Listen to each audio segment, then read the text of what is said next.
Clubhouse, Clubhouse, Clubhouse. Thank you. Clubhouse. Clubhouse. Thank you. Clubhouse. Clubhouse. Clubhouse. Clubhouse. Clubhouse. Thank you. Good morning of a Monday. It is 4:50 a.m. and I just have some feelings, if that's okay.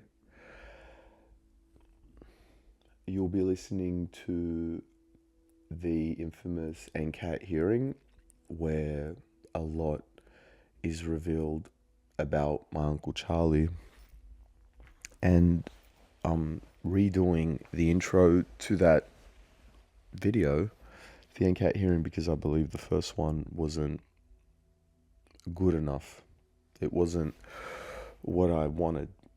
I feel that rather than explain or set up the NCAT hearing and my uncle, perhaps I just complained and I was being a little bit antagonistic. But this NCAT hearing is critical to understand the issue that I have with my Uncle Charlie. And I've been thinking about the NCAT hearing a lot and why Charlie's behavior bothers me. And I think that I believe that my uncle is sick. My Uncle Charlie. I've been thinking about his reaction to the NCAT meeting and the fact that he never really engaged with the fact that we simply wanted him removed as the enduring power of attorney for Tony. As in, I felt uncomfortable with my Uncle Charlie having financial authority or financial rights or whatever against Tony. Any authority over anything that Tony had to do, I felt uncomfortable that Charlie had that authority, because there is something wrong with Charlie.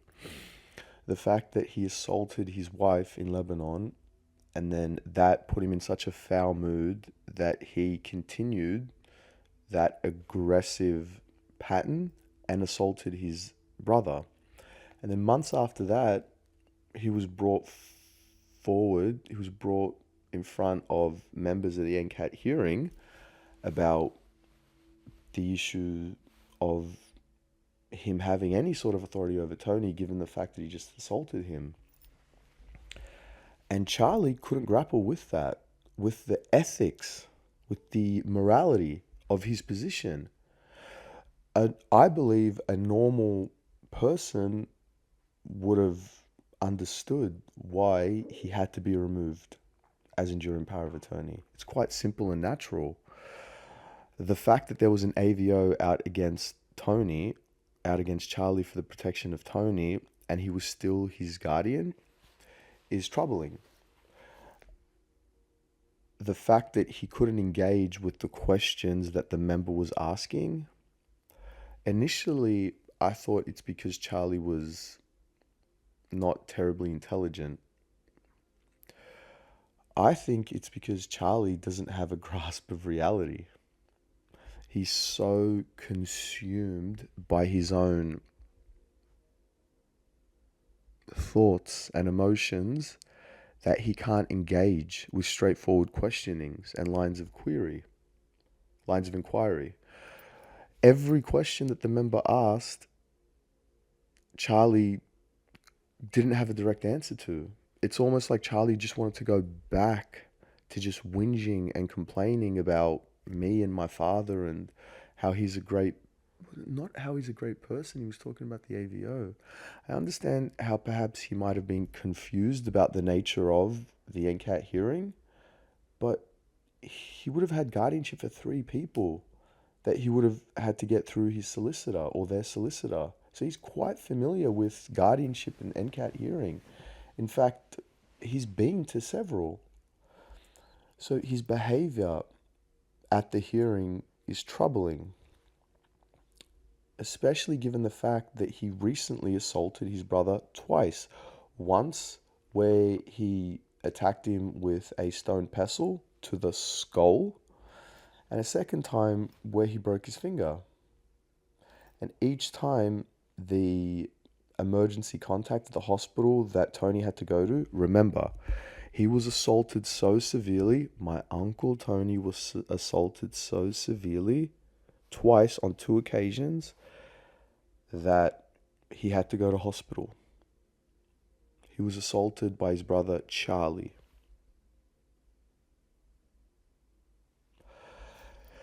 And after all that, Charlie did not understand why it was a good idea for him to be removed as enduring power of attorney.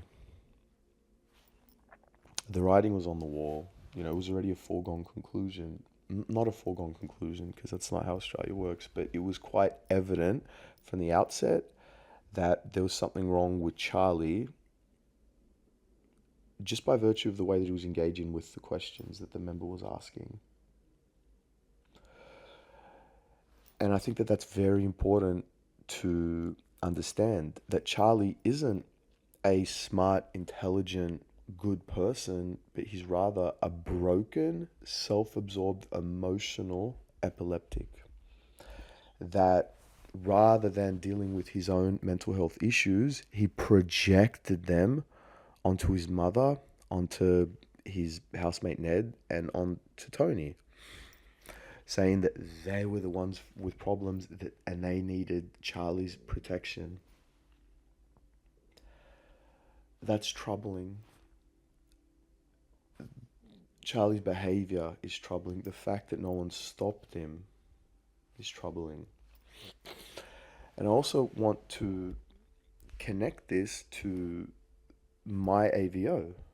That, remember, Charlie, my uncle Charlie, the person that greatly assaulted Tony, my uncle, put an AVO out on me because he went to the police station with a screenshot that was sent to him by another cousin where I was referring to my father. Remember, I never mention anyone's name.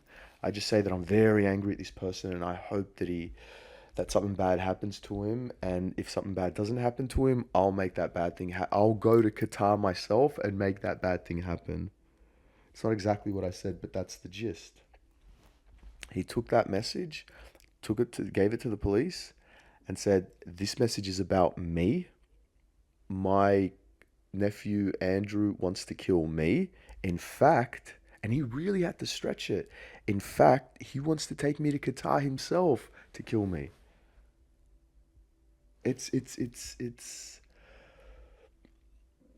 understandable when you listen to my Uncle Charlie, because he can't engage with the morality and the ethics of what happened. So for him to go to the police station, to send them and to give him a screenshot and say that I was referring to him, that's lying. And to him, I'm sure that he was consumed by his emotion. I am sure that he thought I was referring to him. He didn't check because he was consumed by emotion and he was upset. Even the timeline of what happened is suspect, because the message that I sent Halim, who eventually sent, which is the cousin, my second cousin, Halim sent it to his first cousin, my Uncle Charlie. I don't know when he sent it, but I just know that I sent him that text message at about 6 a.m. on Friday or Saturday. And my Uncle Charlie took that screenshot and went to the police station on Monday night. And the police came and served me those AVO papers at midnight without ever consulting me. So from my view, I had a long sort of emotional rant about my father on Saturday, And on just before midnight on Monday, I get served AVO papers for the protection of Charlie.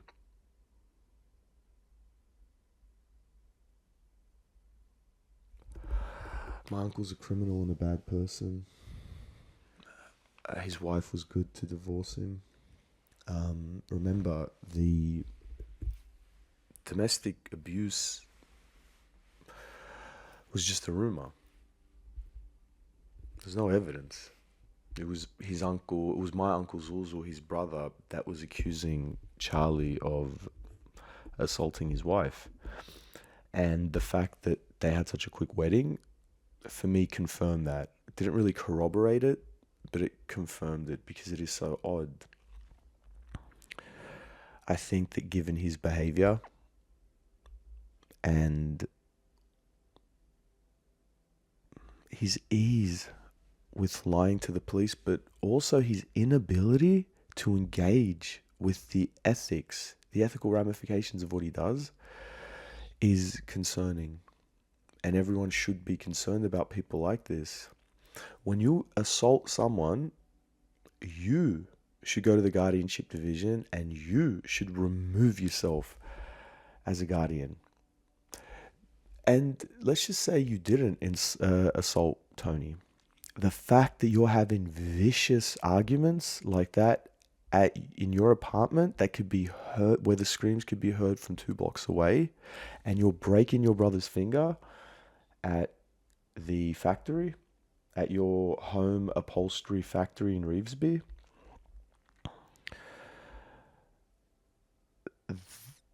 that should tell you that perhaps you shouldn't be the guardian for your brother, that there's a fundamental issue between you and your brother, and the fact that you thought it was a good idea is bewildering. My Uncle Charlie, came to that NCAT meeting believing that he was completely innocent and that I was only doing this for my father or to embarrass him. This is the attitude of everyone on my grandfather's side of the family, my father's side of the family. A pathological inability to engage with their wrongdoing.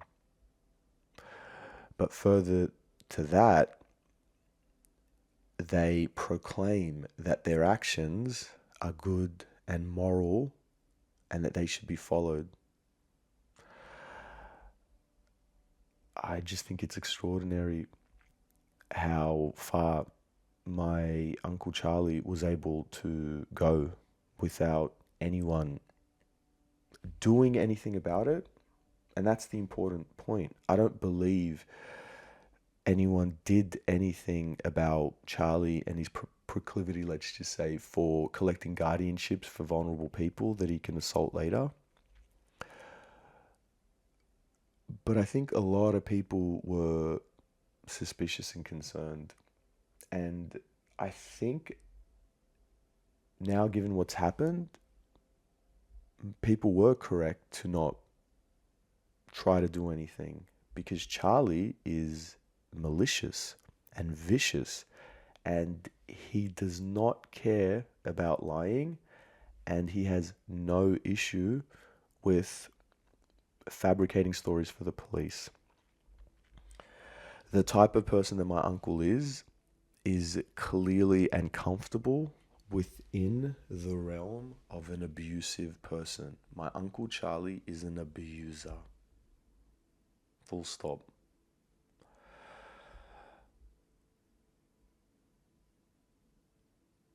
And I'm not without my own issues. I certainly have a temper problem. Majid does as well. A lot of our family members have as well, including Tony, by the way. None of us are perfect. I don't think that that's the point that I am trying to make, and that's a point that I never will make and I'd want to avoid. My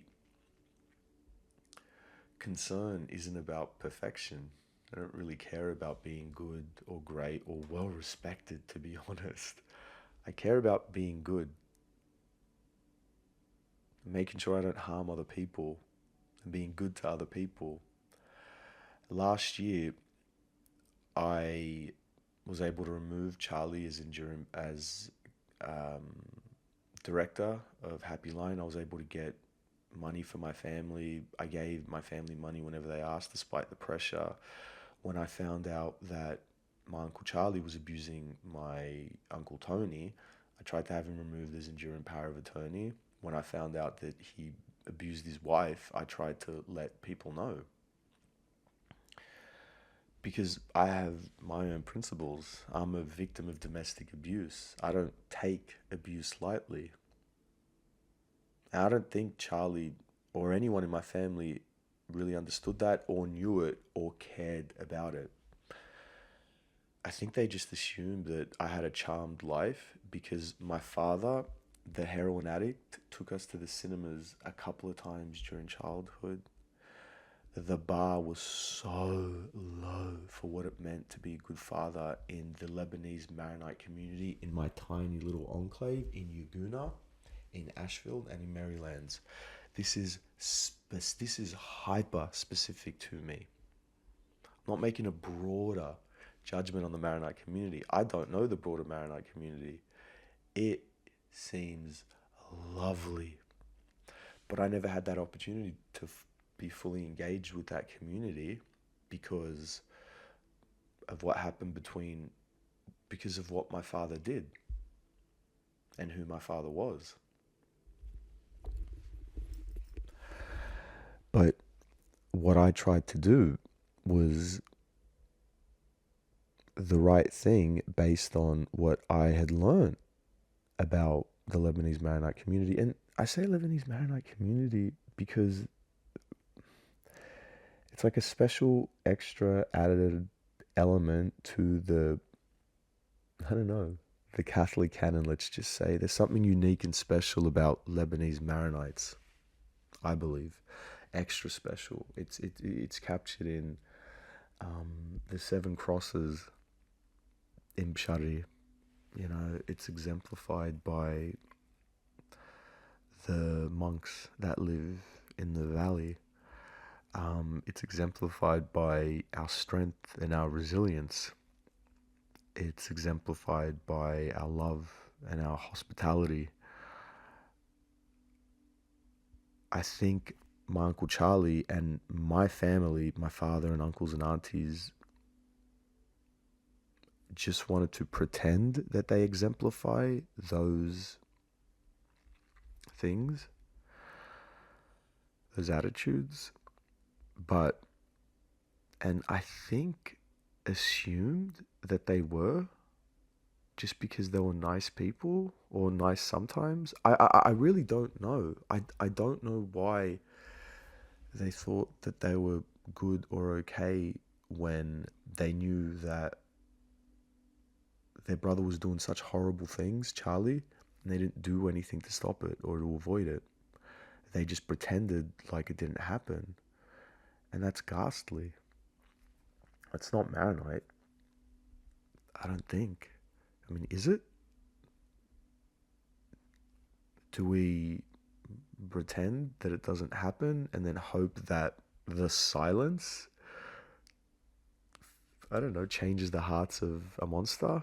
I don't know what the expectation was for my Auntie Rada, my Uncle Maroon, who knew this about their brother but just refused to do anything about it. I felt compelled to do something about it last year. My Uncle Charlie did not seem to understand how bad of a person he was and how dangerous he was to the community. I mean, I did, and I think that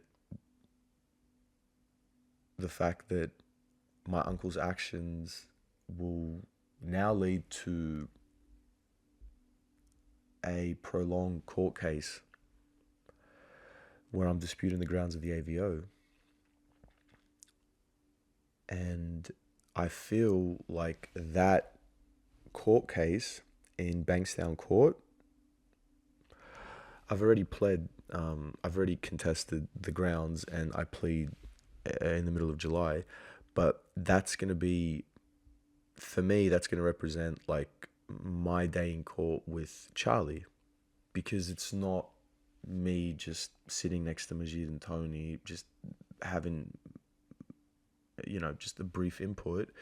It's me being able to sort of like lay everything out about my uncle. And it starts with establishing the fact that he lied to the police. So that text message, I wasn't referring to him. But there's other things that were written in the grounds that will allow me to go into detail about the character of my uncle, to establish why he would go to the police, 2 days after receiving a text message where I'm referring to my father, but tell the police that I'm referring to him. I know why he did it.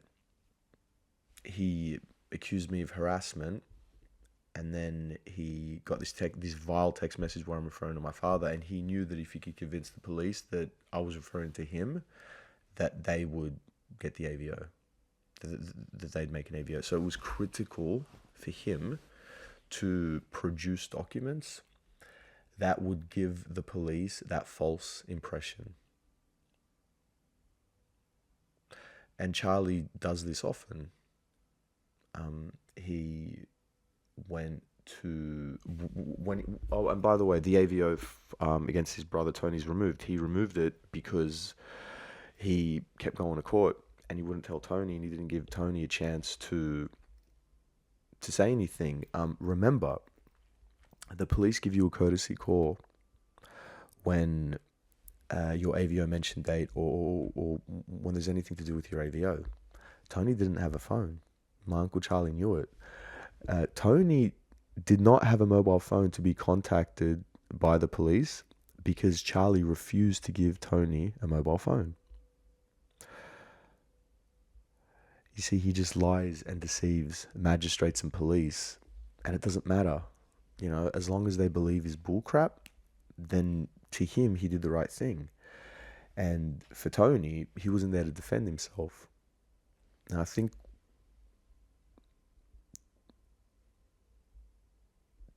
my Uncle Charlie seriously thinks that he has a legitimate cause, just like he had a legitimate cause for putting an AVO out against me and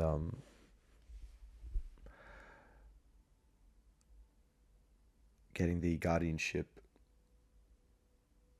for his brother and his housemate and his mum. For him, I'm sure with his own internal logic, it makes sense for his own internal logic. Problem is, it's illegal and unethical and bad, and bad things will happen. He'll get in trouble from the police. AVOs get reviewed. The police never heard my side of the story. So when I go to court and I get to make my case is simply my side of the story.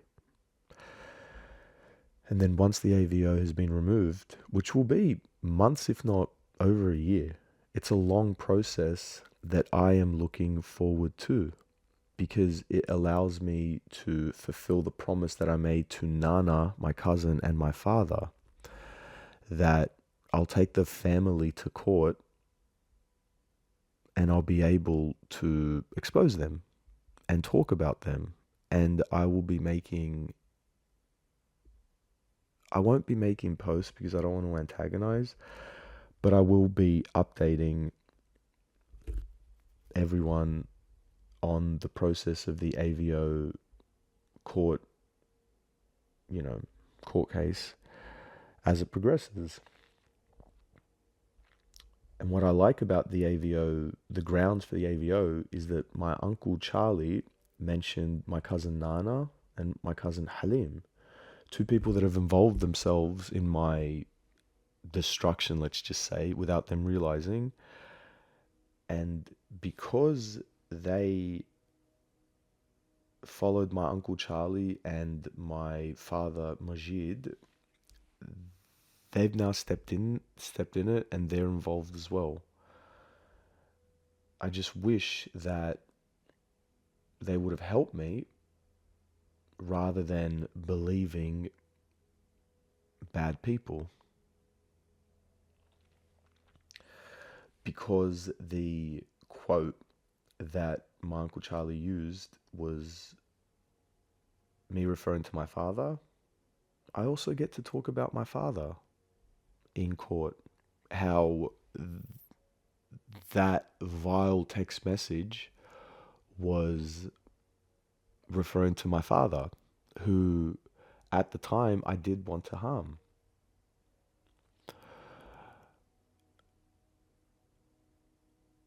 So I get to have my day in court because I felt like this NCAT hearing did not send the correct message to my family. You'll get to hear this NCAT hearing. You can make the decision yourself whether you think it was a good idea for Charlie Toke, aka Charles Chabelle, to be the guardian of Tony in any capacity. That's the question. That's the point of this intro. Alright? Love you. Bye. Thank you. We'll just join you in and do introductions. Okay, we're going to resume. Merge, yeah, and then resume, yeah. Welcome to New South Wales Courts. Okay, you there, Charles or Charlie? Yes, I'm here. All right, let's start with some introductions, but I'll just let everyone know first that we do record proceedings, and you are being recorded now. No one else, though, is authorised to record proceedings. So if anyone has a recording device on, if they could switch it off for us now. Okay, my name is Norman O'Dowd. I'm the legal member of the tribunal. Good afternoon, everybody. We sit as a panel of 3 members, and the other 2 tribunal members are going to introduce themselves now. Good afternoon, everyone. My name is Marie Matheson, and I'm the professional member on the tribunal today. And hello, my name is Phil Foreman. I'm the community member. Okay, and if we'll get the people that are on video first to introduce themselves, and we'll start off with Tony. Tell us your name, Tony, please. Tony Toke. Tayouk is how you pronounce it? Yeah. Toke. Toke. Toke. Yeah. Like T-O-K-E. Okay, thank you for that. Just so we know. And the applicant, you're there with him. Could you introduce yourself, please? I'm his nephew. Yeah. And the other person that's there with him? Andrew, other nephew. So Andrew and Majid, you are brothers, is that right? No, we're first cousins. First cousins, okay. So, Majid, who's your parent? Tony's brother. Maroon. Eldest brother. Name? Maroon. M-A-R-O-U-N? Yes. Yeah. And Andrew, who's your relation to Tony? Majid. M-A-J-I-D-T-A-U-K. Like your cousin? Exactly right, yeah. He's named after it. Okay, so Majid, so it's another brother as well. Okay. Alright, it's just I have to write reasons, so I just want to get an idea of where everyone fits in the family. Charles or Charlie, how do you prefer it? Do you prefer Charles or Charlie? That's fine. Right, but the question was, do you want to be called Charles or do you want to be called Charlie? Charles. Alright, can you introduce yourself? Tell us your full name, please. My name's Charles Chabelle. Chabelle, okay. And your relationship to Tony? Tony's my twin brother. Twin brother, okay. Thank you very much. Now, we understand that there's an apprehended violence, or there's some sort of provisional, or perhaps we don't actually have a copy of any final order. I'm really sorry if I can interrupt. Well, I haven't even started, but yeah, feel free. Sorry, I got documents and I had prepared some documentation that you'd have, but when I first got the notice was to give all parties the information by the 10th of August. Yep, that was the direction of this tribunal, yeah. Correct. And I didn't receive any of the material until the 1st of September. So I have I called the tribunal yesterday.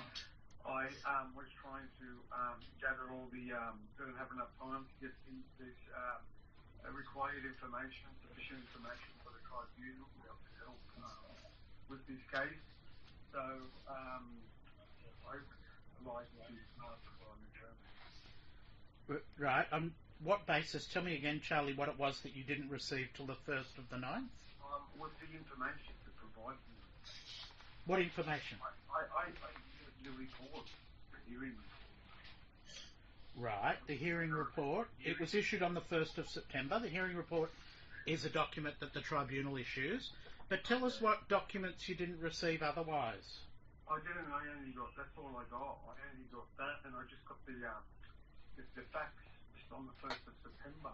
I just got a letter from the NCAT, and I was unaware of what the case of the matter is all about. And it did say in the letter that by the 10th of August, that the parties have to give these facts and the briefs over to each other to supply NCAT as well. Right. So I never got that information till the 1st of September, and I did not prepare.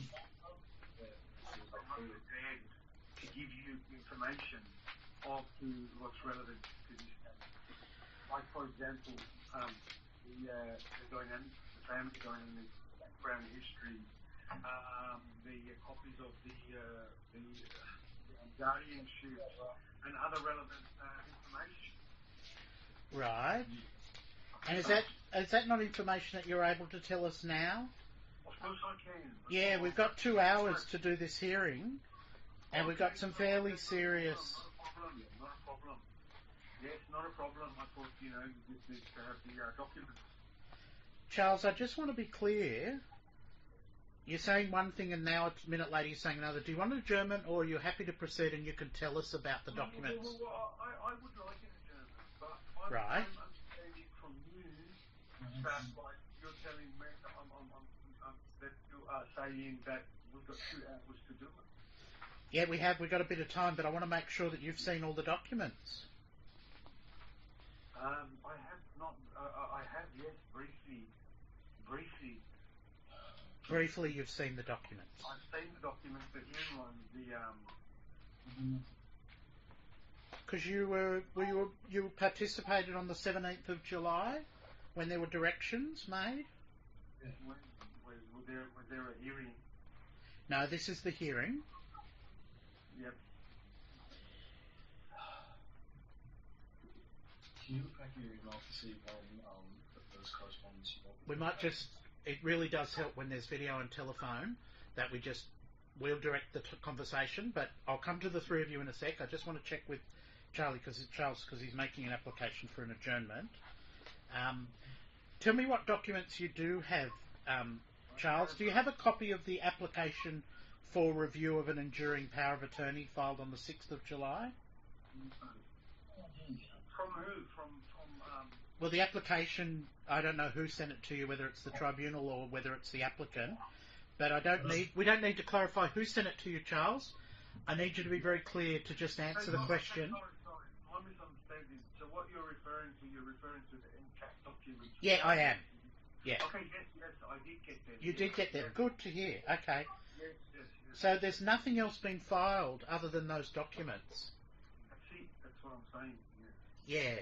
So what is it that you wanted to put in? I don't know what I don't know why we're here today. Would you like me to explain why we're here today? Yes, please do. All right. There's an application before the tribunal to review your appointment as the enduring power of attorney for your brother Tony. Okay, no problem. Okay?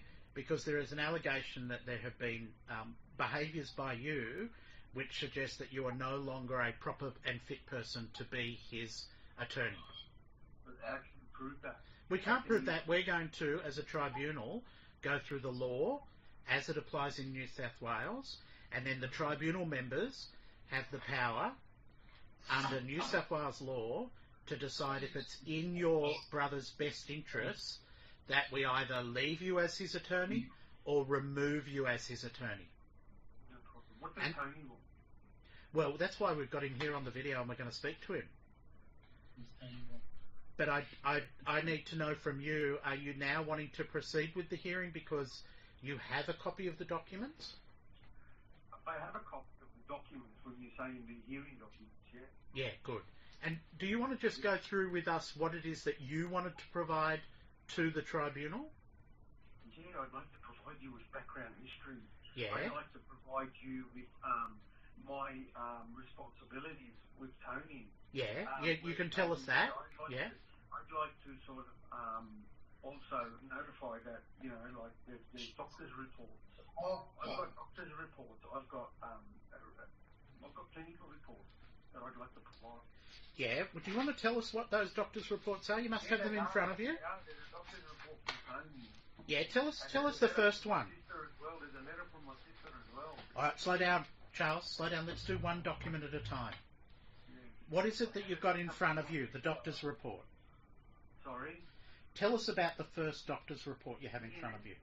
Pull them out. Let me pull them out. Sure. Sorry, because I'm at work and this is unexpected and the timing. Sorry, I'm going to have to contradict you there. You knew about this hearing because I knew about this, yes, but it's just that my timing was the hearing because I have a lot of work. I have a lot of work and... Well, you are an attorney and so you're a party to proceedings, correct, but we can't force you to stay in the hearing. So, Charles, you have to realise that this is about whether or not you remain as your brother's attorney. If you don't wish to be his attorney, tell us that now because it's going to save us a lot of time. It's not that. It's not that. You know, like, what am I going to say? Like, ask my nephew, where did he live the past 12 months? No, we're asking you questions, Charles. Ask Tony, where did he... Yeah, we will, but I just want to... Ask Tony who connected him when my mother died. Yeah. And then now my little nephew is going to get on his high horse with the family and turn in and put applications against me. And that's what I want to show you. I want to show you letters from the guardianship about my mum, about my dad, about Tony's history of schizophrenia, how we got to where we are today. So it's just not fair that we just come in and we have a meeting. And, you know, you ask me if I want to be my brother's attorney. If you ask me, I want to be my brother's attorney, I will answer you that. Well, answer me, please. And it's my responsibility and duty as a brother. Yeah, you're currently his attorney. Correct. And Yeah. it's my duty for life. Okay. All right. That's fine. That's why I want to provide you with decades of information. History. Well, we so at least that way we can talk. But at the end of the day, if Tony and they don't want me to be there, that's fine. That's up to them. All right, Charles. There's so much that you've just said, and I'm going to try and clarify a couple of things before we move on. The first one is you are your brother's attorney now, from a Correct. document that was signed. Okay, I need you to just listen for the moment, Charles. Is that okay? Yeah, not a Yeah, problem. just listen to me. You are his attorney, Correct. and this hearing is to determine whether or not you remain as his attorney. No problem. Okay? So that's what we're moving forward with this afternoon. Okay. I'm just going to take a short break, though, or ask other tribunal members if they've got any questions about you, because I think your primary or your main point that you've made in the first 10 or so minutes is more about an adjournment of the matter. Correct. Yeah. And you still haven't told us what documents you would be providing Okay. about whether you'd be remaining as your brother's attorney. We are very clear. I sat there last night. I couldn't finish my work. And I drafted out, I think it was about a few pages of the background history. Sure. And I've got some information of what I previously got charged from the police. Yeah. Do you want to read that statement out to us, Charles?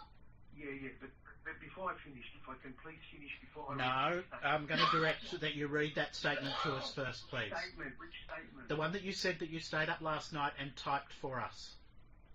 Oh, okay. Yeah, read it out to us so that we know what your background okay. is. Is that alright? You don't have a problem with that? No, I don't have a problem with that. I think it's very important that you tell us what you want to tell us. To go through, and I'm going to be very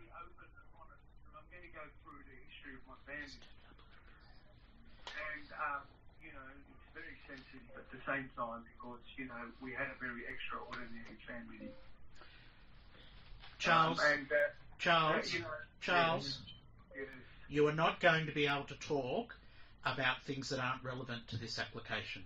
So I'm going to let you start, but if there is any time when you start drifting into areas that are either offensive or that are threatening to your brother, because there is a current ADVO in relation to threatening and harassing behaviours, I will cut you off. But wait a minute. You're talking about a matter that has not even been dealt with. I know, I understand that, but there's still a provisional. That's why this is what I've asked you. Are you, sorry Charles, I'm going to jump in. Are you doubting that there is a provisional order from January that still says that you cannot threaten and harass your brother? But I'm not harassing, I haven't spoken to him. No, but are you telling, I need you to be very clear, are you saying that that order is still in place, the interim provisional order? The interim, and I haven't got a copy of it. I'm sorry, I can't recall. But you can't recall whether there's an order of the court that says that you can't threaten or harass Tony? I'm not harassing or No. I didn't say you are. I'm talking to you. I'm not harassing Tony or... We're just going around in circles. If I hear anything from you that is threatening or harassing to your brother, we will be cutting off your conversation. So please start your statement. Why are you saying that? I find that quite offensive. Please start your statement, because Charles. It's quite hurtful. Because that's hurtful. Because this is telling me, indirectly saying to me that I'm going to hurt my brother. Please start your statement, Charles. All right.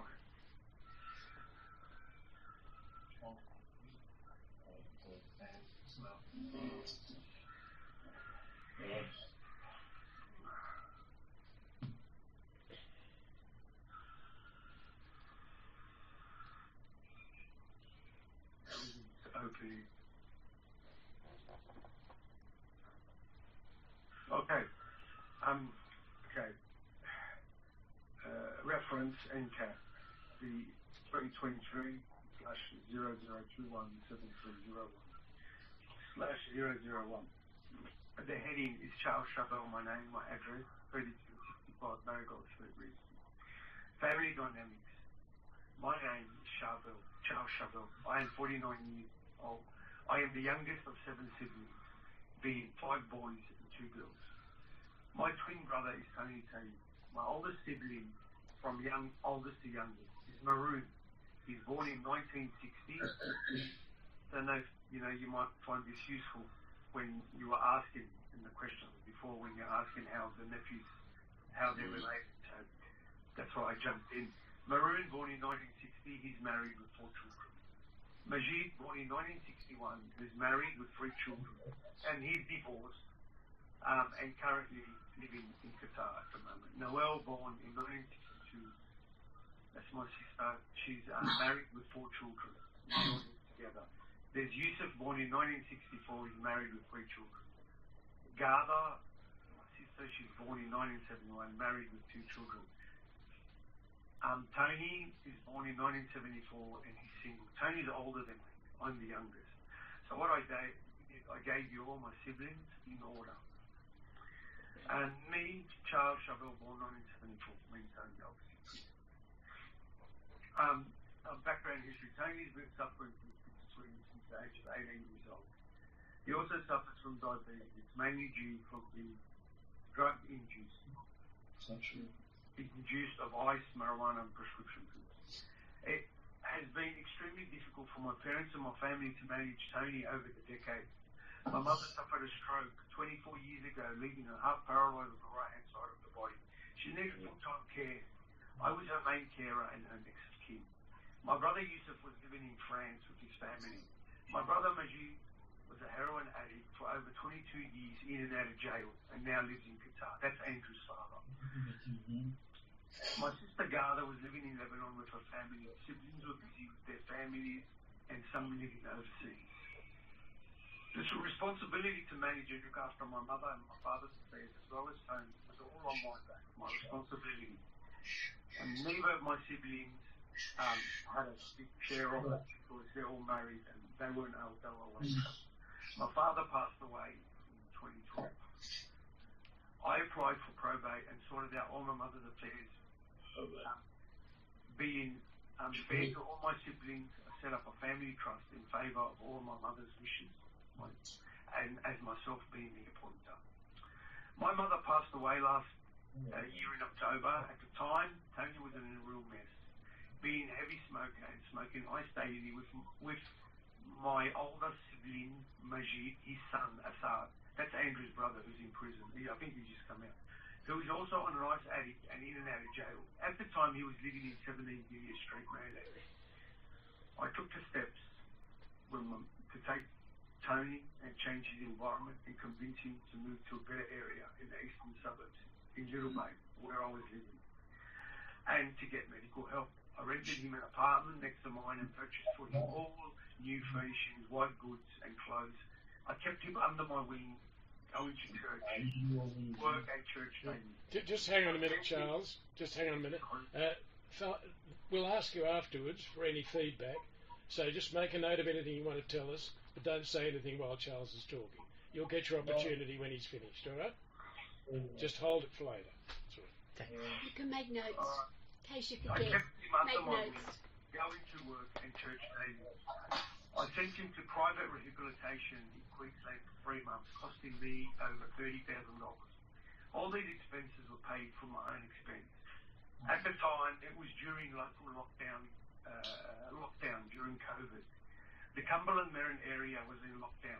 Majid, my nephew, the nephew of the son of my older sibling, Maroon, called me and asked me, can you move in with me as he's a sister and he can't get out and to work, so if he could live in the LGA in the eastern suburbs, that he would be, he could get out of the lockdown.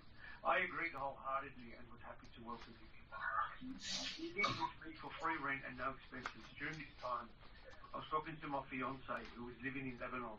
I was planning to go to Lebanon to get married, but my priority was to help Tony first and would send him to Gympie Hader Clinic. Majid agreed and he would assist with the responsibility. I went to Centurion Lawyers and took Tony with me and spoke to Maroon Gravy, who's a solicitor, about getting a jury power guardian and a legal guardianship, and basically asking for advice that in the future, my mum and dad have passed away, all my brothers and siblings are all married, and Tony is single, and so am I. So, and his condition is not going to get any better in the future, it's going to deteriorate. So, what do you advise and want? So, we discussed all this. Tony was there, and I got a power of guardian and a legal guardianship. And I would also add Majid on, because I thought he was quite responsible living with me, and he would step up to help Tony, which he did. I accompanied him, and then we did all that. I accompanied Tony to Gympie, Queensland by aeroplane, and it was COVID at the time, and I admitted him to the clinic. I returned to New South Wales. That was so horrible that day, I had to fly back with the COVID. I had to fly from Queensland to South Australia to Melbourne back to Sydney. I returned to New South Wales and then left for Lebanon to get married. I was there for many months. Tony's release date came and I was on my honeymoon. I received a call from Majid saying to me that Majid's brother, that's Andrew's, Majid's son, that's Andrew's brother, has come out of jail and has Tony and has gone with him to smoke ice. I came back from Lebanon and to find everything in chaos. My apartment was messy, crashed, doors smashed, just dirty. Tony was in a mess. Majid saying he couldn't control Tony. Tony was not taking his monthly medication. He was schizophrenic. His diabetes was out of range. And I received numerous complaints from my neighbours and from Tony's loud coughing and nuisance and all the abusive behaviour from the neighbours, which eventually got me the eviction to leave. Tony had become very aggressive and back to his normal drug routine.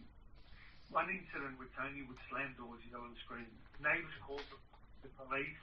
This is not the first time that the police have come.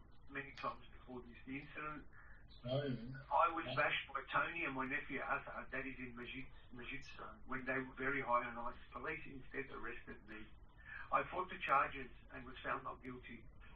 And as a result, I was paid compensation by the police. And this was part of the file. During this time, on or about 3 or 4 weeks into January, Maroon from Centurion lawyers called me and said to me that Tony was in his office and he appeared coherent under the influence and was asking me to remove the powers to remove the EPOA.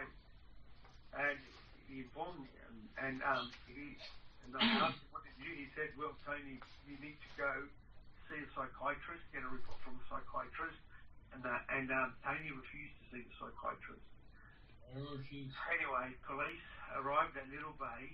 This is the day we had the argument where he was yelling and just screaming, slamming doors. Police arrived at Little Bay and arrested me, and I told them Tony's schizophrenic, Tony's this, Tony's a drug user.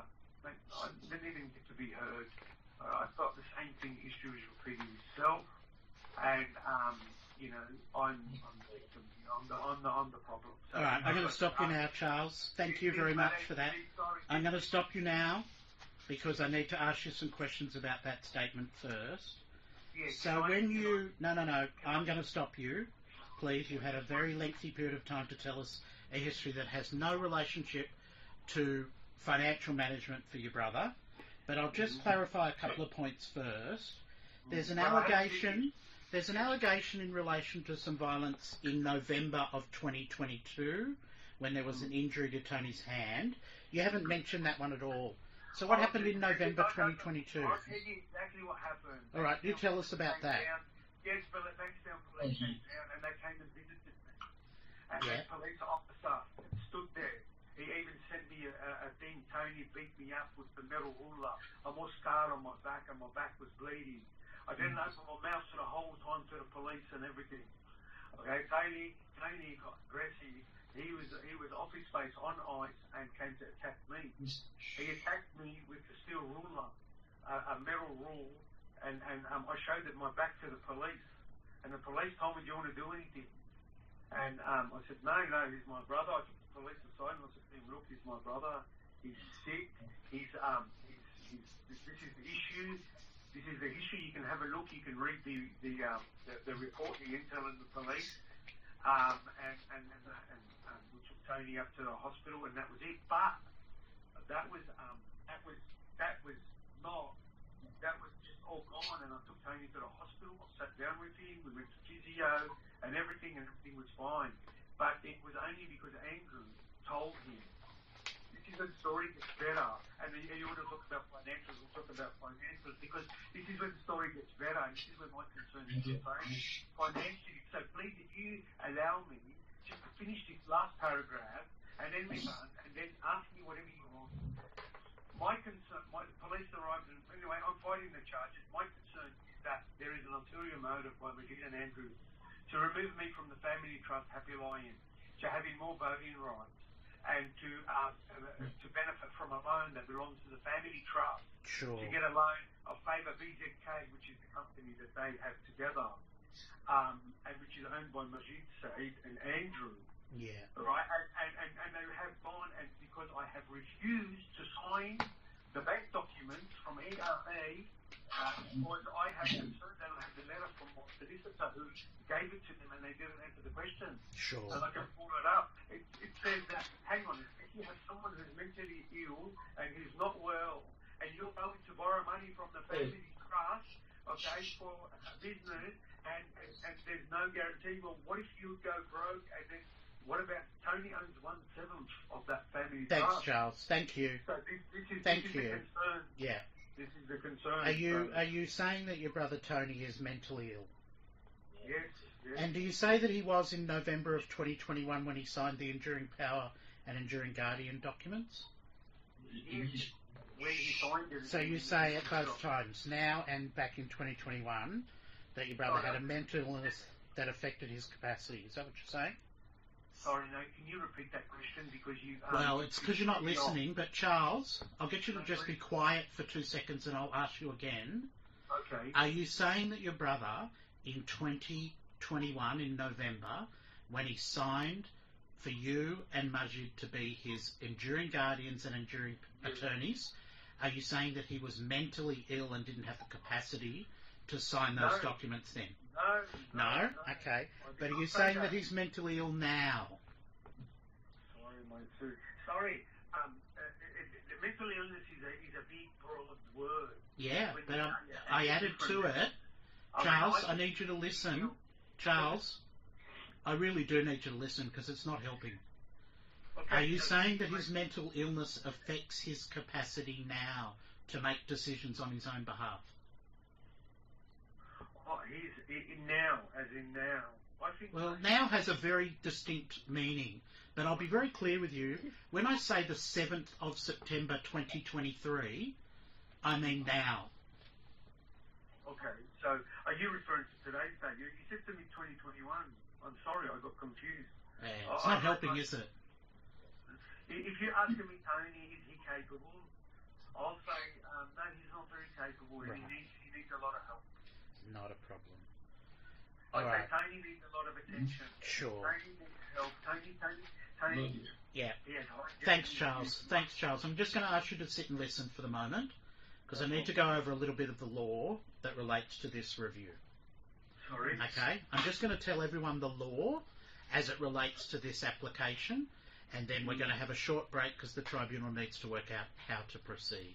And we No also problem. need to give the other people that are here a right to response, although actually we have to concentrate a bit on financial, and I don't really think that we've hit that yet. But let me just tell you that with a review of an enduring power of attorney application, this tribunal has to decide whether or not to conduct a review Okay. of the... No, Charles, every time I speak you do not need to respond, so please just listen. Sorry. Maybe put your phone on mute for the moment. Do you know the mute button? Sorry, there's a lot of noise going on in the background. That's all right. If you put your phone on mute and maybe go to a quiet area, we've got 2 hours, so we're here till 5. So you need to be somewhere where it's quiet because we need to talk to you for a little bit longer. Yes, please. Yes. All right, so just be quiet for the moment. If we decide to conduct a review, we may think about dismissing the application, which would leave you and Majid as your brother's enduring attorneys. Yes. We may look at conducting a review and saying that we're going to make an order whereby under the operation and effect of the enduring power of attorney is not working in the best interests of your brother. And so we would look at either removing you, or the other alternative is that we can make no orders under the Powers of Attorney Act, but we can consider the application to be a financial management application. If we believe it's in your brother's best interest that he still has a financial manager, we can look at a financial management application and look at either appointing family members or appointing the New South Wales trustee and guardian as his financial manager. Yep. Okay, so that's where we can head this afternoon. Okay. All right? Okay. So I'm going to ask you to put you on mute, but if you don't, we can put you on mute from this end. So Charles, I need you to now give the same consideration that the other people gave, and for you to sit and listen and be quiet while they tell us a little bit of information. No problem. All right, so can you press the mute button on your phone there? Thanks, Charles. What is it? Majid, well, Tony first. You, Yes. in 2021, appointed your nephew and your brother to be your attorneys. Yes, that's true. Yeah, so at that time, you trusted Yeah. both of them to look after your money and to manage your money? Nah, that's not what I was told by the lawyer. All right. The What were you lawyer told by said the lawyer? To make them power of attorney enduring guardian, I have to be mentally or physically disabled Yeah, to make decisions for me. yeah. Yeah. But you wanted Majid and... And he asked me and I said yes. That's fine. I'm just checking some stuff, Tony. Are you saying now that in 2023 that's not working for you, that you're not happy with that? I've been abused by Charlie and I haven't been treated nice from my brother. Right. and he's been giving me different information like his lawyer. Right. Like, make decisions for you, yeah, and you get it, but when you get it, oh no, it's not happening. Right. Can you give us a bit of an idea, Tony, about... Some excuse. It's okay, it's okay. I'm going to ask a few questions and you just answer them as best you can. Are you on a pension at the moment, Tony? Yeah, I am. What sort of pension are you on? A disability. Okay. So, do you know roughly, and if I could just ask those with Tony to just let him answer these questions, please. How much do you get per fortnight, Tony, from the government for disability support? I think about 1,100 and something. Okay. And Every do you... fortnight. Go on. Every fortnight. Yeah, every fortnight. Okay. Yeah. And do you have... Oh, sorry. That's okay. No You've worries. got a lot to tell us, I know, but I just need to ask a few of these questions, Yeah. and then we're going to have a short break so you can stretch your legs. Do you get money from any other source? Is there money from a family trust or any companies? No. I read somewhere that you worked as an upholsterer. No. No? Charlie, yeah, I haven't been paid. Well, first of He all, used to I'm pay going to me. ask those He with never you used to to not give me- answer on your behalf. Tell me what you want. You're saying that you haven't been paid. That's okay, but at the moment you're not getting any money as an upholsterer. You're not working. No, I No. haven't been. I work, but I don't get paid. I don't like it. I just do it for, the love of it. Okay. When was the last time you What? worked? When was the last time you went out? Sometimes I don't get paid. I don't mind, man. Tony, when was the last Yeah. time you got in the truck and went out and did some work as an upholsterer? Was it No, yesterday? Was it since long Charlie. time ago? Since Charlie. All right. Since I worked with at the Risby factory. Okay. Since work at the Raspberry factory. And do you have a bank account in your own name? My name, yeah, of course. Yeah. Well, some people don't. So, who do you bank with? The Commonwealth. And that's where your pension goes into your account? Yes. And do you mind just telling us roughly how much you've got in that account at the moment? I don't know at the moment. That's okay. No. Just Tony Zero. to answer. Zero. Zero. All right. And are you the type of person that uses a key card, or do you have a passbook that you take to the bank? I never keep that. Key card. And tell me, Tony, you're not going to get in trouble for this, but I just need to know, does anyone else have a key card for you? No. No? What about the special I number? have my own personal key card. Good on you. But sometimes people give another card to friends or relatives. No other I've card. never had that. Okay, so just one card. And what about the special number that the bank, don't tell us what it is. Have you shared that number with anyone? No, not of that. No. No. So no one else, No. even though you've had people who are your attorneys since Yeah. 2021, no one else has touched your bank account. Is that what you're telling us? I didn't take my key card. Well, Yeah. okay. So I don't when- know. I've got access to my phone. right. So is that internet banking? The internet, yeah, net banking. Yeah. Has anyone spoken to the Commonwealth Bank to stop that from happening? What is it? I asked if anyone had spoken to the Commonwealth Bank to stop that from happening. Yeah, I found out when I went to get my pension was, I found out that, I don't know, some Happy Lions or something. NAB, I don't know what's happened, man. Yeah, got it. Yeah, they fixed it for me. Right, again, it's hard, but I'm going to ask again for just Tony to answer these questions. We will come to the other two people in the room in a sec, but you need to be clear that it's not helping if you're going to keep interrupting. So I just need to let Tony know. So there was, Tony, you saw something on your phone that you didn't like, and you got it No. fixed. I can't remember, I think. I can't That's remember okay. what I... That's okay. But the bank fixed it. Yeah, that's okay. I told them everything, and they fixed it, and they investigated it, and everything's been done. It's Right. happened once. Not a worry. Tony, when you said they fixed it, did the bank give you back some money that was taken? No, the money hasn't come back yet. Oh, but they're going to give you some money back, are they? I think so. Because somebody took money out of your account Yeah, that's dishonestly. out of my account, yeah. Okay, thank you, Tony. What about where you're living at the moment? Do you pay any rent, Tony? Yeah. How much do you pay? $4.40 a week. $4.40 per week. And does that include everything, including your electricity, water, groceries? Yeah, rent. That's the rent. That's the rent. Okay, rent means a lot of different things to a lot of different people. Again. So $4.40 per week means that you pay $8.80 a fortnight, which means that you've got $130, $8.80, $9.80, yeah, $130 a fortnight to live on.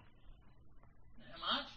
Well, my quick maths, You say, how much did you calculate? I've just calculated that you only had $130. $300. You get $300. Yeah. Who gives you $300? It's 1,200.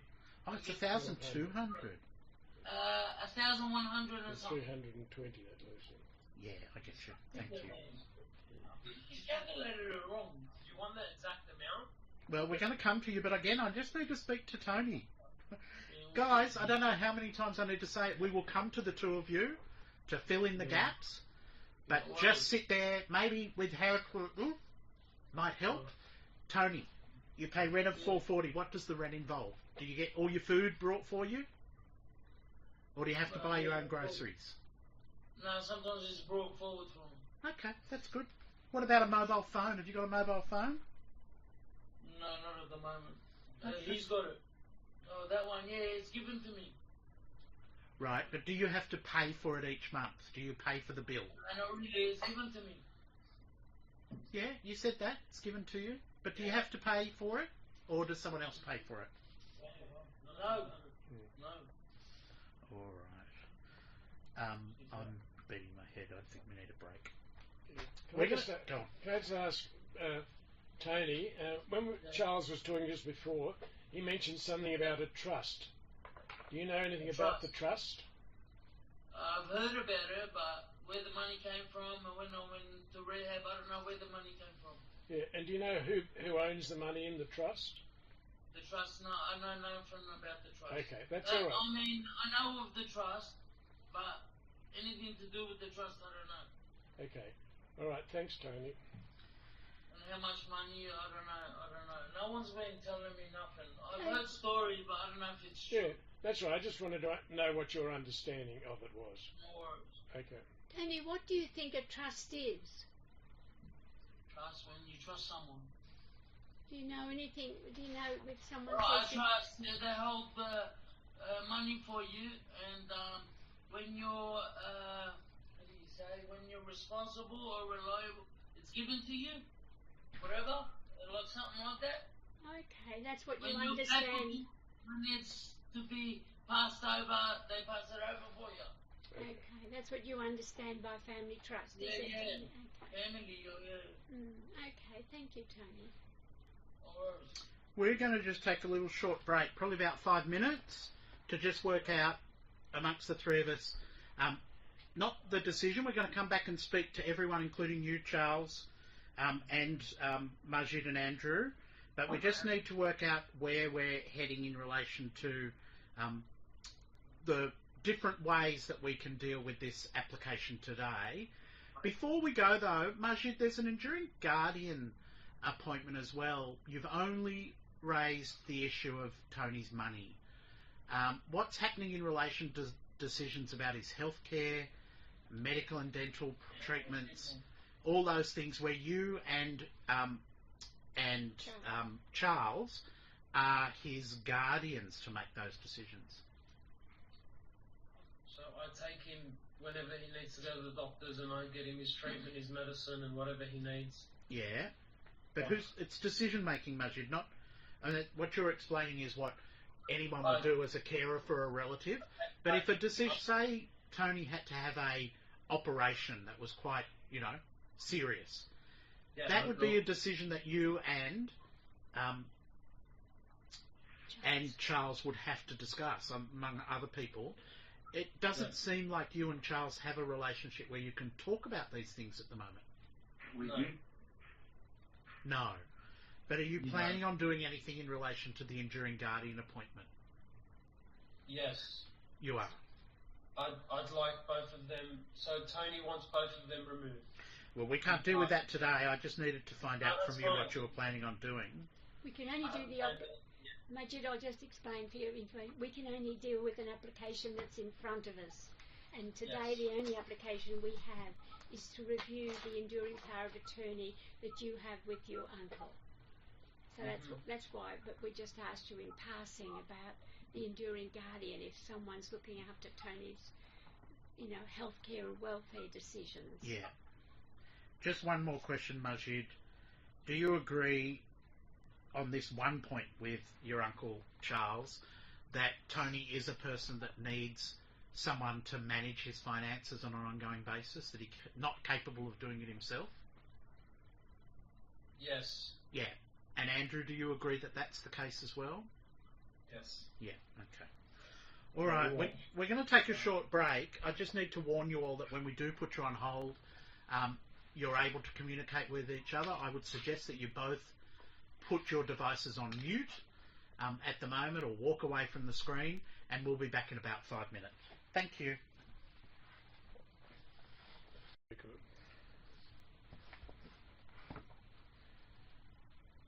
Back. Okay. Where's Tony gone? He's just getting a drink. He's just in the toilet getting a drink. That's okay. That's okay. Hello, Tony. Hi, Tony. Good Charles, day. you there? You on the phone? Yeah, it's alright. Charles, can you hear us? Yes. All good. All right. So the tribunal will continue asking a few more questions. First of all, Majid, I will get you as the applicant. Was there anything that you wanted to say in response to what your Uncle Charles had said? And please, can I just be very clear? We are not determining or making any findings about family histories, about allegations of drug addiction. We are not a criminal court. We will not be making any findings about allegations. What we are looking at and concentrating on, and would hope that family members are doing this as well, is what's best for Tony moving forward. Okay, so don't think that you have to answer every single thing that was said because you don't agree with it. We're not going to be writing any reasons or any form of document that suggests that one person told us the truth, one person didn't. We have to think very clearly about Tony and what's best for him moving forward. So I did say that I would give you the opportunity, Majid, to respond. Was there anything you wanted to say about maybe concentrating on Tony's money and how his money's been managed since you and your uncle have been his attorneys? So, I don't have anything to respond to that's relevant. Right. He has been living with me for the past 2 years, and he's been living fine. He hasn't been taking any substances, and he's been living well, and he's healthy. Yeah. And we've had no fights, no police called, no ambulances, no trips to the hospital. And that's all pretty much I have to say. What about your knowledge of this family trust? Do you know anything about the family trust? So yes, I do. Tell us your knowledge. So we have put money together to purchase more properties, to invest for the family and increase the wealth of the family. So then obviously the end goal is to better care for Tony with his share of the trust. And who are the beneficiaries of the trust? Do you know? So all the 7 siblings of Tony. And did it? Sorry, go on. 6 siblings of Tony. Well, and Tony makes the 7th, so it's 7 beneficiaries. Yes. Charlie makes the 7. Yeah. All right. And Charles, you agree that the trust, all the beneficiaries are the 7 children of your mum and dad? I totally agree. As I myself, as I stated before, I am the appointer and the creator. That's And, okay. my Yeah. It was a simple question. Are the 7 of you the Yeah, beneficiaries? agree. Yes or no? Agree. Agreed. Thank you very much. Agree. All right, we'll go back to you, Majid. Was the trust set up when your grandmother passed away, or has it been set up a lot longer than that? Before that. Do you know roughly when it was set up? It was set up, to my knowledge, before that, from what I've been told. Before Grandma passed away. And you're aware of whether your Uncle Tony has received any payments in relation to that trust? No. I can make that, I can answer that. Okay, Andrew, if you know anything? Yeah, so he hasn't received money directly, but the funds for the Haiti clinic were paid from the family trust. Charles Stoke made payments and then reimbursed himself from the family. Sure. So that you're talking about the Gympie Rehab Centre, are you? Correct. Yeah. And what was it So, called? Money directly. There's specific provisions in the trust that talk about beneficiaries with mental issues with mental capacity, and how the funds are supposed to be sort of used, or suggested how the funds are supposed to be used. And we made the decision for Tony that he's not to receive money directly, but he's to receive support through things like rehab, personal training, therapy, doctors, all that sort of stuff. All right. But you are both children of beneficiaries? Yeah. We're actually, we're technically, we're beneficiaries ourselves. In the same trust, it names the children of the principal beneficiaries as also being beneficiaries. Right. And have either of your parents received benefits from the trust, as far as you're aware? No. And Charles, have you received any benefit from the trust? I have a whole list from the day one, and this is why I would like an adjournment, of day one of every single expenditure that has gone. Sure. I'll ask the question again, Charles. Have you received any benefit from the family trust? Have I received any benefits? Yeah, it's a simple question, yes or no? Benefits, no, I haven't received. None. Okay, thanks. That's all I want to know. Direct benefits, no. Yeah. Indirect benefits? Indirect benefits. I manage the trust, and I have taken director fee, management fee, yearly fee. I take a yearly fee, and I also the distribution. I have a whole distribution set out for all the siblings that have earned money for it.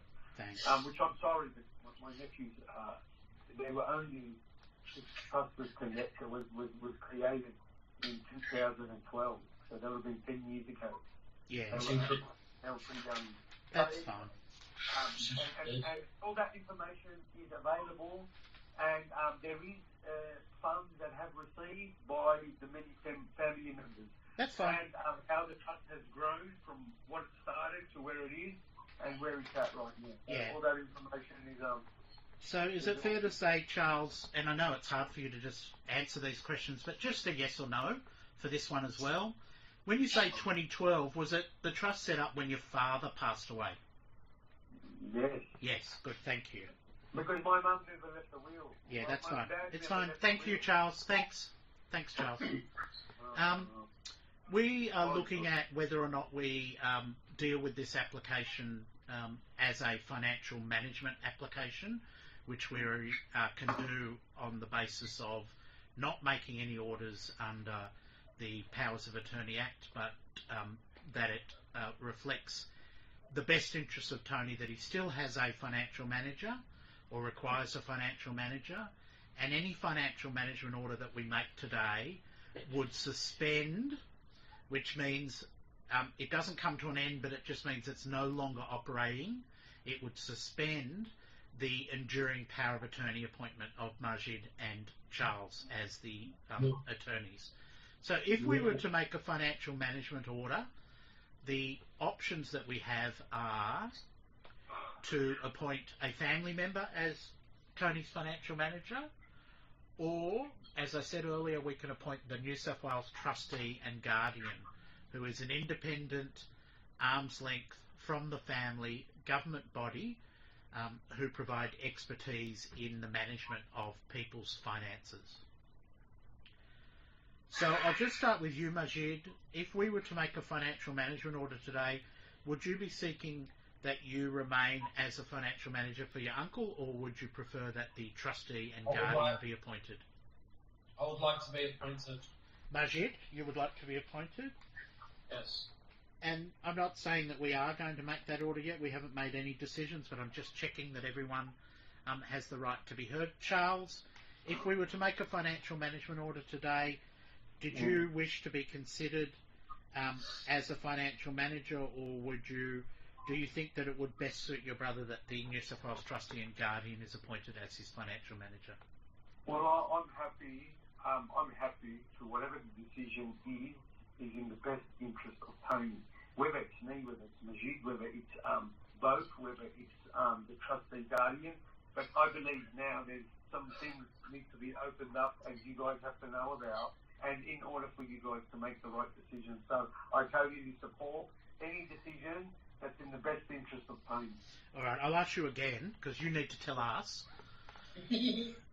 What is your view about whether you want to be considered, or whether you think that the New South Wales trustee and guardian is the correct appointment for your brother at this stage? I'm happy to stay myself. You're happy to stay yourself? My brother. Sure. I, from the beginning, I said to you, it's always my duty as a brother. Yeah, I get you. All right. For anyone that we have to consider the appointment of a private financial manager, we have to ask these questions. So please don't be offended by them. I'll start with you, Charles. Have you ever been convicted or had any charges against you in relation to fraud or money matters? No. No. What about you, Majid? No. No. Have you, Charles, ever been declared, or are you currently declared a bankrupt? Never. Majid? No. No. And Charles, do you own any property with Tony? Does he owe you money? Do you owe him any money? Is there anything that you would know? Not really, but we can. I'll see. Is there anything that you would be aware of that might lead to a conflict of interest in you continuing to manage your brother's finances? Conflict of interest in me managing his Yes.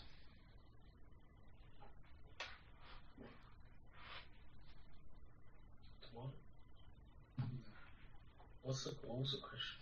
Sorry, you waiting for me to answer? Yeah, because I said Charles at the start, so I'll say it again. I Do said you no. own any money?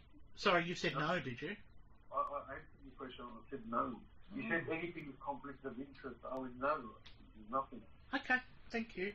Majid, I'll ask you as well. Do you owe your uncle any money? Does he owe you any money? Do you have any property that you own together? Is there anything that might lead to a problem with you having a conflict in managing his finances? No. No.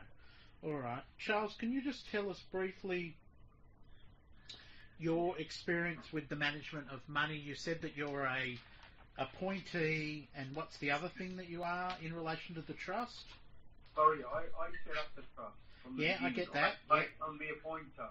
Appointer, yeah. Creator. And I had Creator. directorship until I stepped back my brother, Maroon.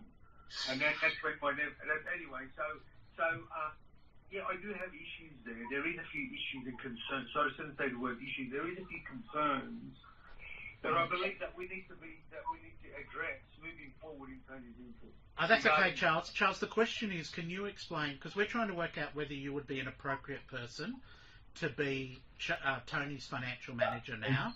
And the question I'm asking you is to tell the tribunal about any experience that you have in relation to the management of money. So maybe any work experience. Are you a director of companies? Do you look after the... I understand. Let me tell you, yes. Well, let me finish, because you can't understand until I finish, Charles. Sorry, I got your question. Yeah, I haven't even finished yet. I'm sorry. Can you explain to us, do you look after preparation of BAS? Do you pay invoices? Do you look after salaries? Give us a bit of your experience with financial management. Yeah, 100%. I'll give you okay. My background is business management. I've been running my own business for 30 years. I have a successful business, upholstery business, well established since 1996. I also established a construction company. I manage staff, employees. I've had between anywhere range from 6 to 10 people work for me. I do all the PAYG. I do your quarter GST. I do the yearly income tax, profit and loss statements, balance sheets, and all that sort of stuff. Very familiar with the financial side of it. And I've been managing my father's estate ever since he's passed away, because when my siblings were all over, there was just no one around. My brother was in Qatar, and my sister was in Lebanon, and another brother was in France. Yeah. Thank you. We got that. Thank you very much, Charles. I think that's enough from you. No. But I managed all my father's estate. Yeah, no, we got that. You told us that earlier in the hearing. Thank you very much. That's okay. Majid, the same question for you. Can you tell us about your experience? So I have a small business in construction, general labouring and carpentry. I pay employees, pay invoices, pay bills, stuff like that. Yeah.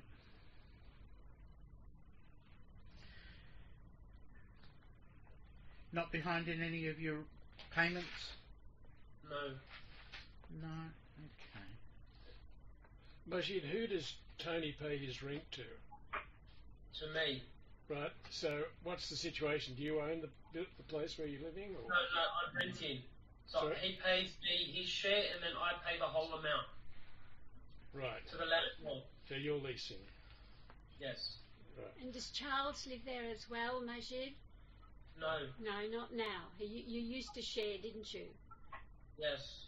So now there's just the two of you? Yes. It's always been 2 us. Oh, I'm sorry. I thought at one stage you were sharing with your uncle. No, that your was brother back Tony. Moved into, we all moved in with me, yes. That was prior to the 2 years when my mother passed away. Okay. And there was a lock at LGA, and Tony was in a bad state before all the rehab happened. Yeah, thank you, Charles. Thanks, Charles. I just wanted to clarify that. Yeah. Things change, among family. Andrew, was there anything you wanted to add to what we've just been talking about? No, I don't think so. I just want to clarify a few points, perhaps. Charles said that he manages the trust fund. He doesn't anymore. He stepped down. He doesn't manage it. And that's pretty much it. He received benefits from from being a beneficiary, substantial benefits that he gave himself. And that's pretty much it. That's pretty much it.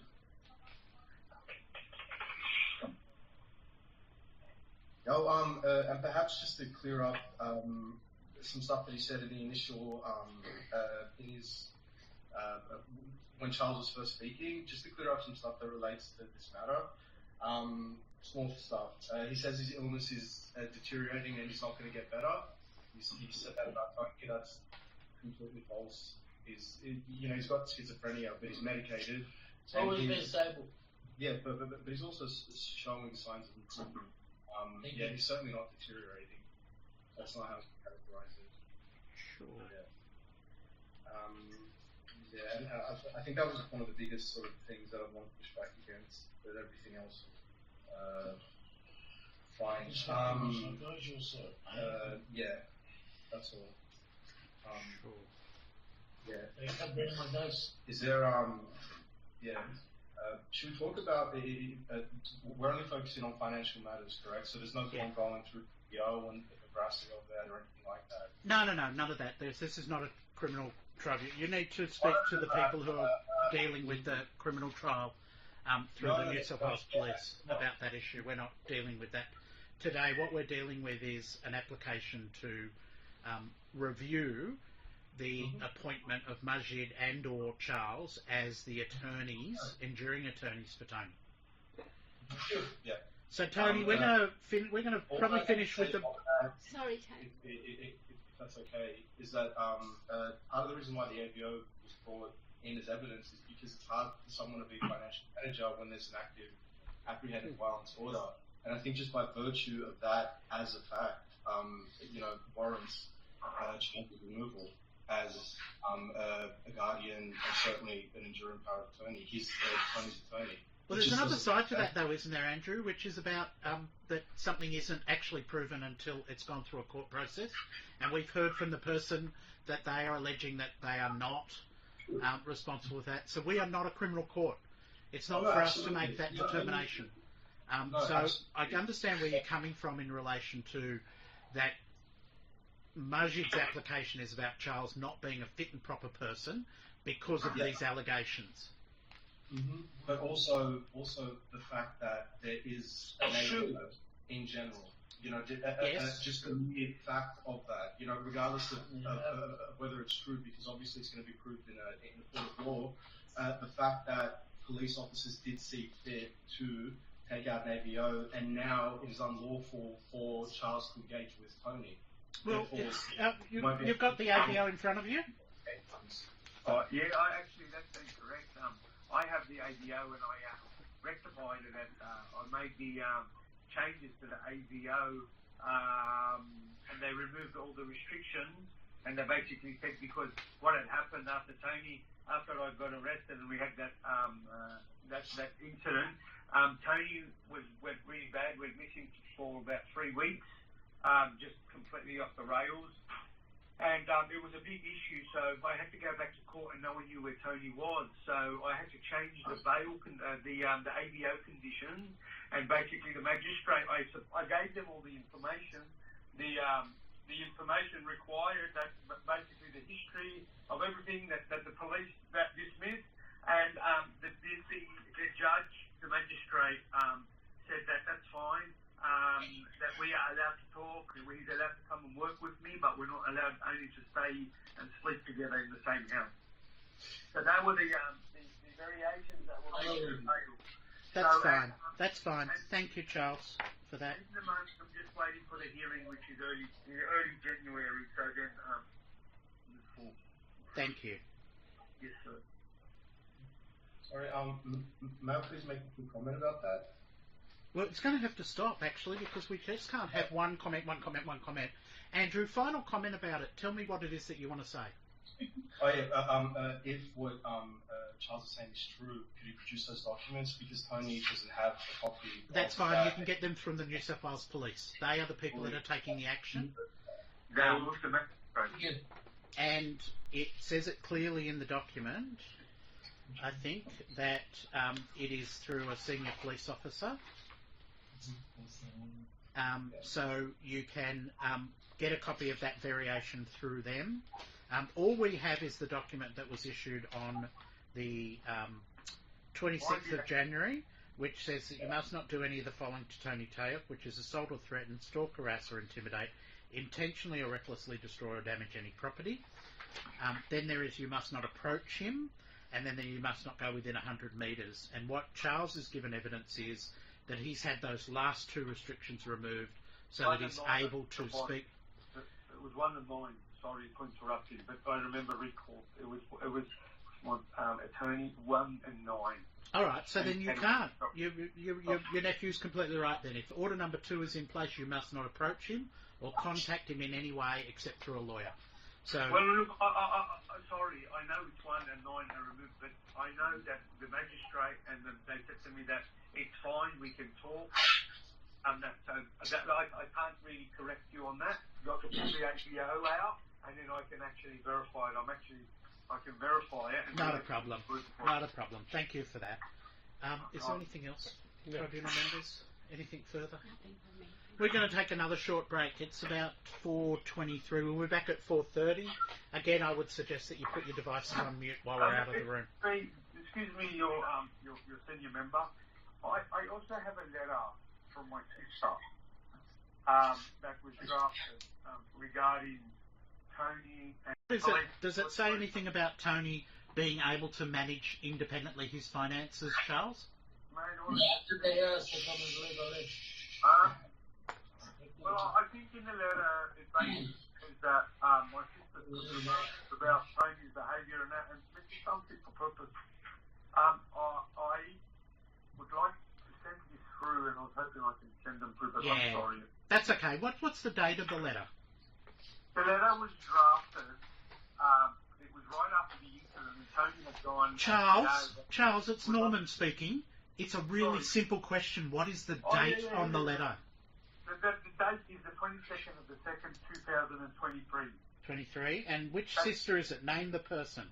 Garza. Spell that for me. G-H-A-D-A. G-H-A-V-A. And she is... G-H-A-D-A. She's Tony's sister? Yes, my sister. She's third last. She's the one above. No, it's okay. What does it say apart from about Tony's behaviour, which we know his behaviour, because you've told us about that? Read it for you. Can you just read it out to us, Tony, Charles? Please. Yeah, read it out. My family, that is my husband Halim and two children, Daniel, 21 years old, Daniel 21 years old and Chloe 19 years old, who live at 17 Gideon Street, Maryland. On 17th of January 2023, my brother was ordered to move out of 39/14 Jenner Street, Little Bay, where he resides with my other brother, Tony's twin, Charles. He was then required to move in to live with my family. Tony, I understand, is the complainant in this matter and does suffer from mental health. Tony is very difficult to live with, as he's been very abusive and aggressive. He causes a lot of tension between the family members, resulting in arguments using profane language, and it creates a very toxic environment for us to live in, for me and my family. On the 26th of January, it was on or about 12:30 a.m. Tony came home and was banging aggressively on the front door, swearing and shouting. It appeared he wasn't coherent and under the influence of illegal substances. Some of the neighbours must have been disturbed from the noise and called the police. The police said to him, and then the police came and then knocked on the door, and we opened. They asked if Tony lives here.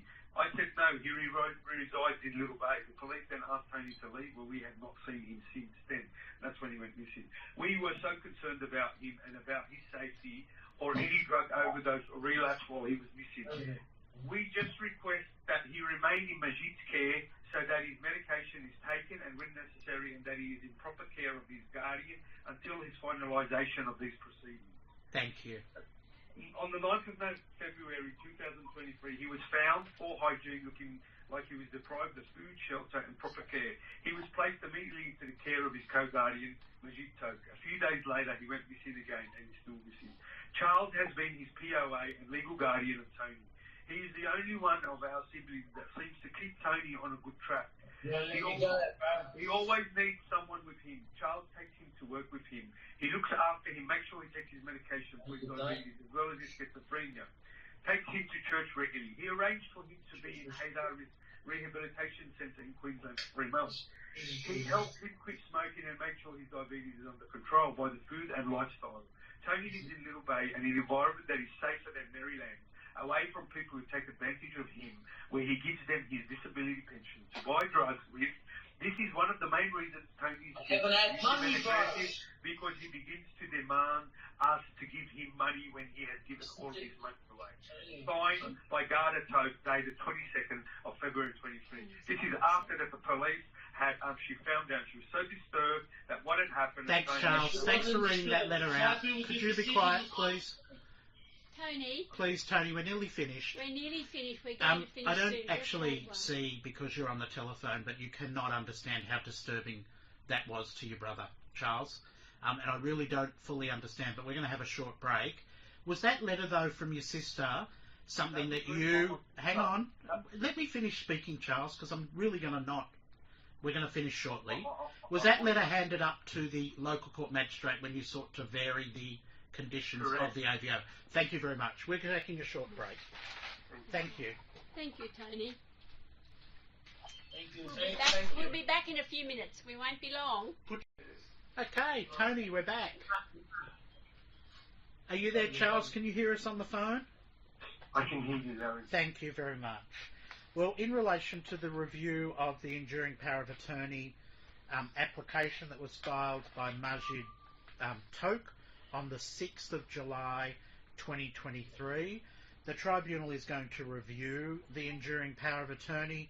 We are going to review the operation and effect of the power of attorney, and in accordance with section 36(4) of the the Powers of Attorney Act in New South Wales, we will be making an order that removes Charles Charbel as a enduring attorney from that document.